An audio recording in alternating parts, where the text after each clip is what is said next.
I was so impressed with West Ham United. You can't fail to be impressed. The breaking news yesterday about Declan Rice being out, it must have devastated a few West Ham fans who were thinking, it's all been going so well. They threw up in no time. Declan Rice is tweeting about it. For the second game in a row, by the way, they're up 3-0. Amazing. So I would be a little bit concerned that they allowed Wolves back in. A better side might have got back on level terms as Arsenal did. Slightly better. Slightly better. This season. Only slightly. We'll get on to that later. But now you got Mikel Antonio out as well. And there's a few questions. But let's talk about the positives first of all, because West Ham themselves this season are a positive. They're top four. Jesse Lingard is definitely a positive. He's been so good, he's back in the England squad in no time at all. And David Moyes has proved so many people wrong, hasn't he? David Moyes, always liked him. When he's been given the chance, he's one of those managers, old school, who wants to build a club, doesn't he? He wants to build it and he needs time. The Manchester United situation just didn't happen for him, did it? They were never going to give him the time. Following Sir Alex was always going to be an hard one to follow. As people as it's shown at other clubs, when you're replacing such a great manager. But I think at West Ham, he might just get the time now, and I think he's given himself a little bit of time. But what he's building so far there, the two full-backs, outstanding throughout the season.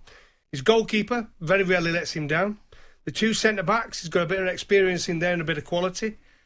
We've talked about Souček and Rice in that position, the best in the Premier League. We're putting them in that bracket, up with the other couple of partnerships in there. But they're fantastic.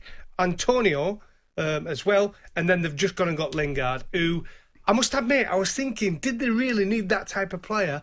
But wow, dear me, too right. He's been an absolutely brilliant signing. His performance yesterday summed it up. Brilliant. Little doff of the cap for Mark Noble, because he comes in and he was arguably man of the match. Thought he was really good. Well, he's got experience, Ed. He's got cover. I said on yesterday's show. I mean, I don't think it was that big a miss. Declan Rice, obviously, his quality, and if he's fit, he plays, there's no doubt.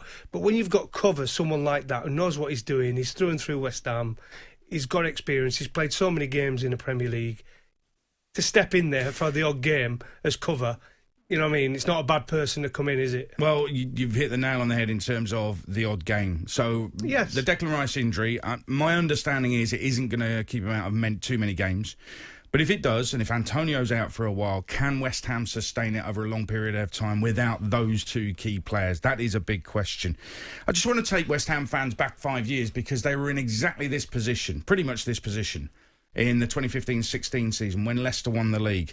They were a point off the top four, remember, sort of mid-March, late March, that kind of time. Very similar situation where they were getting excited about the top four. This was when Slaven Bilic was there, when Payet was in his pomp. Carroll was scoring goals up front as well. Victor Moses was there on loan as well.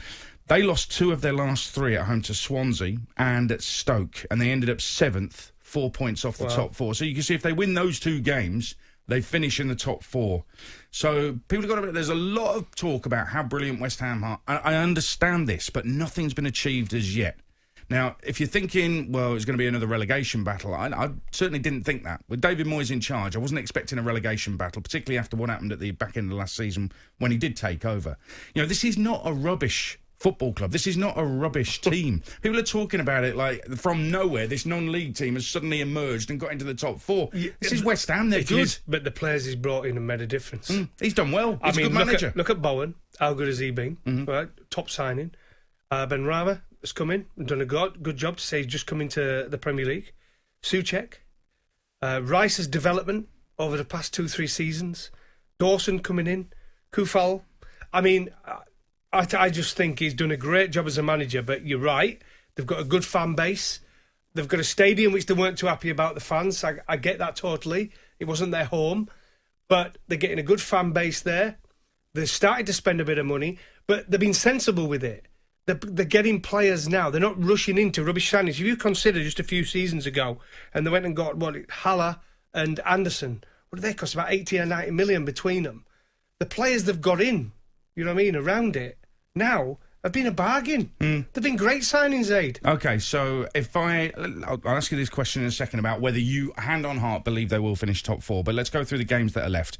Home to Leicester, at Newcastle, home to Chelsea, at Burnley, home to Everton, at Brighton and West Brom, and then they finish up at home to Southampton. Now, they face 3 other top 4 contenders in Chelsea, Leicester and Everton. They face a West Bromwich Albion side managed by Sam Allardyce, who you know is going to be fired up.